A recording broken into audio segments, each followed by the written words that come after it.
everyone, welcome back to another one of my videos. As you saw in the title, this is the second part of a series of videos in which I will give an overview of the college process from the lens of a student who has already gone through it.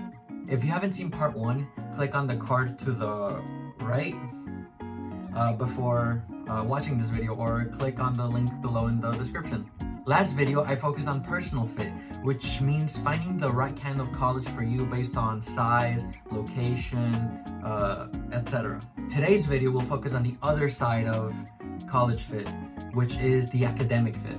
Academic fit is a very complex aspect of the college applying process, so please have in mind that a lot of the things I will talk about today have much more nuance and can have many more exceptions than what I will discuss today.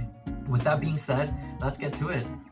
In most people's college list, the colleges will be split up into 3 main groups: safety schools, match schools, and reach schools. Safety schools, or likely schools as some people like to call them, are the schools where you have a pretty good chance of getting in. The easiest way to tell if you're likely to be accepted to that school is by looking at the stats of the school's accepted students, with those stats being things like GPA and ACT or SAT test score averages. Of course, GPA and test scores don't fully tell the story of you as a student and as a person, so take those stats with a grain of salt. If a school is a safety school for you, then your GPA and test scores will be above the average admitted class at that particular college. Most websites will tell you that if you're above the 75th percentile, then it's probably a safety or likely school for you. A pretty good and easy way to find out what those stats are by simply Googling X University average ACT, or looking at the accepted freshman statistics and demographics in the school's website. Something to keep in mind with safety schools, however, is that simply because you are pretty likely to be accepted does not mean that you should put minimal effort into applying there. Let's put ourselves in the shoes of an admissions officer. There's a student that is clearly well qualified to attend X college, but they didn't do the optional essay, didn't visit campus, nor reach out to our school in any sort of way. So why would we accept them? They're probably not going to accept our offer of admission. So a piece of advice that you should take when looking at safety schools is to make sure that you can see yourself attending at that school and would genuinely enjoy taking classes there and living there, because that's what you will do. Match schools, or target schools as some people like to call them, are usually the main bulk of your college list. These are the schools in which you have a pretty good chance or a relatively good chance of getting into. If you're applying to 10 schools total, perhaps 4 to 5 of those schools are match schools. But of course, it can vary based on your specific situation. Most websites will tell you that if you're in the middle 50 percentile of the school's accepted students' averages, then there's a pretty good chance that school is a match school for you. Now, let's get into the category that lots of students love to obsess over most of the time: reach schools. These schools are the ones where you fall below the 25th percentile when looking at the stats of the school's accepted student averages. However, there is a pretty big caveat to this. Let's say you're a student with over a 33 ACT score. You have a 4.12 GPA, were the student government president, and created a philanthropy club. You're looking to apply to Princeton, Stanford, and UChicago.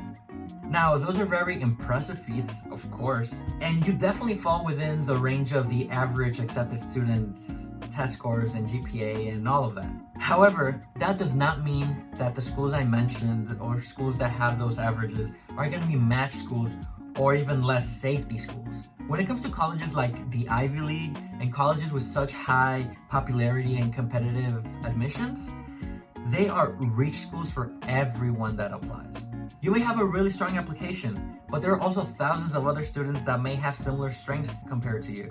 Thus, there's no guarantee that you'll be accepted. In fact, there was an interview with a UPenn admissions officer in which he said that if they threw out all the applications of the accepted students, most of the remaining applications would be students that were just as qualified. Now, this is not to discourage you from applying to such extremely selective schools, of course. This just goes to say that when it comes to applying to schools like those, you have to make sure your application stands out and is unique to things like extracurriculars or essays, which is something that we'll discuss in a future video. Another piece of advice that I would like to give you about reach schools is that, just like safety schools, make sure that you can see yourself attending the school and that you'd be happy there. A lot of students apply to elite schools just because of the name brand recognition and not think about the personal fit side of the college applying process. At the end of the day, these kinds of schools are amazing and have a ton of resources. But don't let yourself be guided by only what people will think when you tell them the name of the school that you go to. So if you want to apply to reach schools, go for it. I'm not going to discourage you, and neither should anyone. Now, when it comes to how many reach, safety, and match schools you should have on your list, it completely depends on your situation. As I said earlier, a good rule of thumb for many may be having 4 to 5 match schools out of 10 total schools. Maybe you could then have 3 to 4 safeties and the rest be reach schools. But again, it varies. Maybe you're someone with really high stats, like a 36 ACT and like a 5.0 GPA, if that's even possible. Maybe you might have more reach schools.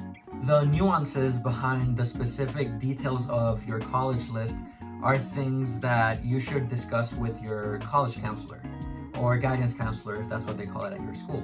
But if you don't have access to a college counselor or a guidance counselor, I'd be more than happy to assist you in my Twitter DMs.